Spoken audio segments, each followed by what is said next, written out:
देख रहे हैं सक्षम भारत टीवी। आपके चैनल के माध्यम से सभी जितने भी चैनल के फॉलोअर हैं उनको मैं मंगलमैत्री प्रदान करता हूं। मैं भदंत हर्षबोधि महास्थवीर नेशनल प्रेसिडेंट विश्व बौद्ध संघ महाबोधि चैरिटेबल ट्रस्ट बोधगया में रहता हूं। अभी जो आपने सवाल पूछा, बिल्कुल निश्चित रूप से ये 12 तारीख को राष्ट्रव्यापी समीक्षा बैठक का आयोजन हो रहा है। इसकी वजह ये है कि आने वाले जो 22 तारीख गई फरवरी की, तो फरवरी में बोधगया में महाबोधि महावीर अंतर्राष्ट्रीय परिषद का महाबोधि महावीर मुक्ति अंतर्राष्ट्रीय परिषद का आयोजन किया गया था और उसमें निमंत्रक माननीय रामदास जी आठवले थे।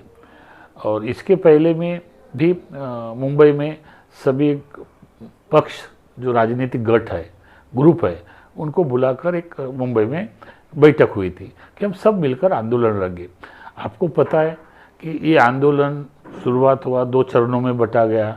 एक यात्रा निकली, तो मशाल यात्रा निकली, तो इससे लोगों का जो पहले का जो उत्साह था वो उत्साह फिर दिन ब दिन बदल गया। लोगों का विश्वास आंदोलन के प्रति नहीं रहा और 2 गुट डिवाइड हुए। तो आठवले साहब ने मुंबई में घोषणा की थी कि हम लोग बोधगया में अंतर्राष्ट्रीय परिषद करेंगे और वहाँ के बिहार सरकार को, नीतीश सरकार को, मुख्यमंत्री जो नीतीश जी हैं उनको और उप मुख्यमंत्री को मिलेंगे। तो हमको उन्होंने कहा था कि भत्ते जी आप बोधगया में रहते हैं तो आप बोधगया में कार्यक्रम का आयोजन कीजिए। तो 22 फरवरी 2026 को महाबोधि बोधि वृक्ष परिसर में ये कार्यक्रम हुआ। वहाँ पर करीबन 1000 भिक्षु थे, देश विदेश के लोग थे और कुछ उपासक लोग थे और कार्यक्रम अच्छा हुआ। और वही आठवले साहब ने कहा और हमने भी कहा कि अभी ये बोधगया में ये आंदोलन करने की भूमि नहीं है। भगवान बुद्ध ने वहाँ पर ज्ञान प्राप्त किया, ज्ञान स्थली है, तो वहाँ पर शांति का संदेश देने की भूमि है। आपको आंदोलन बोधगया की धरती पर कोई आंदोलन नहीं करना चाहिए, ऐसा मैसेज गया। और हम ये चाहते हैं कि बोधगया में अभी आंदोलन करने की कोई आवश्यकता नहीं है, लेकिन आपके जो मांग है वो कायदे के माध्यम से, न्यायपालिका के माध्यम से मांगना उचित है। इसीलिए हमने ये तय कर दिया कि आने वाले 12 मार्च 2026 को दिल्ली का जो संसद भवन है उसके सामने कुछ स्कॉलर्स लोग, कुछ महत्वपूर्ण लोग, आंदोलन से जुड़े हुए लोगों को एक समीक्षा बैठक होगी और ये बैठक महत्वपूर्ण होगी और उसमें एक समिति स्थापन की जाएगी, डिसाइड किया जाएगा। और न्यायपालिका में जो लड़ाई चल रही है अभी, मुझे लगता है 3-4 पिटिशनर है, लेकिन एक दूसरे से बात नहीं कर रहे, एक दूसरे से सलाह नहीं ले रहे, एक दूसरे से चर्चा नहीं हो रही। तो इससे समाज में मैसेज जा रहा है, कन्फ्यूजन हो रहा है कि आखिर सुप्रीम कोर्ट पे किस विशेष पर पिटिशन डाला गया, क्या हो रहा है। तो हम सोच रहे हैं कि ये न्यायपालिका के माध्यम से कौन अच्छे वकील की टीम बनाई जाएगी, राजकीय व्यवस्था के माध्यम से किया जाएगा और सरकार से बातचीत करके बहुत जल्द ये बोधगया का जो बौद्ध का जो मामला है, जो बुद्धों को सौंपना चाहिए, महाबोधि विहार बुद्धों का है, ये बुद्धों के लड़ाई है, मानव अधिकार की लड़ाई है, धर्म संविधान के अधिकार की लड़ाई है।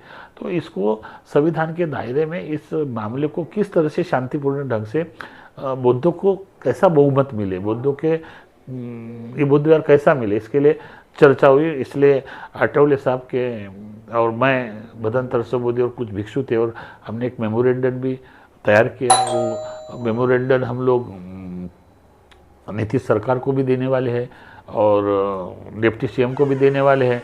तो इस तरह से हमने ये प्रयास किया और आज मुझे लगता है कि देश को, इस देश में बुद्ध के विचारों की ज़रूरत है, शांति की ज़रूरत है, युद्ध की ज़रूरत नहीं है। तो इसलिए हमने बुद्ध के पवित्र भूमि से जो मैसेज जा रहा है आंदोलन का, और बिहार के लोग भी त्रस्त है आंदोलन से, बहुत सारा नुकसान हो रहा है, बिजनेस में नुकसान हो रहा है, विदेशी लोग घबराते हैं।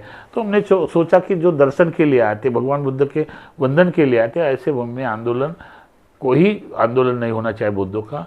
आपकी मांग है, जायज़ है, आप न्यायपालिका के माध्यम से मांगिए, पटना में आंदोलन कीजिए, लेकिन बोधगया में हमने आंदोलन न करने का आह्वान किया है। और एक 12 तारीख को आठवले जी इनके माध्यम से आठवले भी जा रहे हैं, तो अभी एक समाज में एक भी चल रहा है कि क्या आठवले जी पे समाज भरोसा कर सकता है? देखिए, समाज भरोसा करे या ना करे, मेन बात है कि जब सरकार में आदमी होता है, पावर में, तो सरकार किसकी है? सरकार के आदमी ने उनको तीसरी बार राज्यसभा का मेंबर बनाया है, तो कितना बड़ा भरोसा है।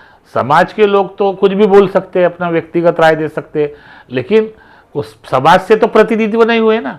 राज्यसभा किससे मिली? उन लोग मोदी सरकार से मिली।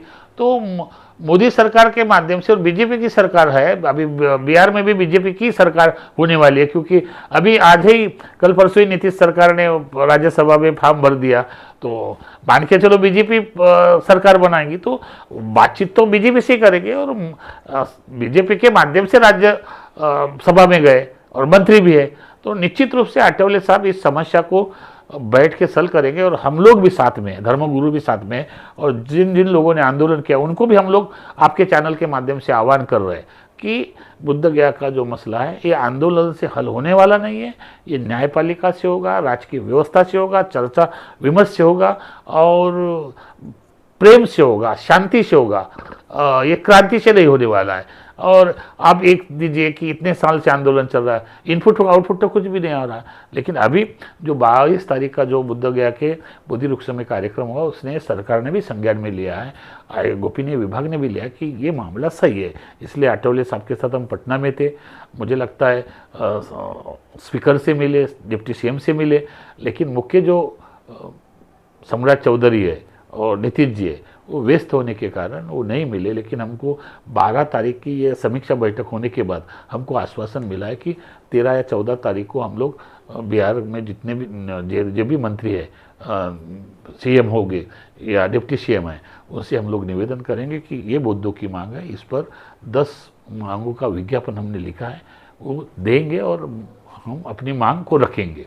ऐसा हम लोग 12 तारीख को आह्वान करते हैं। आपके चैनल के माध्यम से जितने भी आंदोलन से जुड़े हुए कॉलर्स, वकील, जो आंदोलनकारी है, मैं उससे निवेदन करता हूँ कि 12 तारीख में आइए, वापस समीक्षा बैठक है, और समीक्षा बैठक होने के बाद जो भी कुछ अगली रणनीति होगी वह डिसाइड की जाएगी, वह पत्रकार परिषद होगी, और जनता को आह्वान किया जाएगा कि ये मुद्दे पर हम लोग काम कर रहे हैं।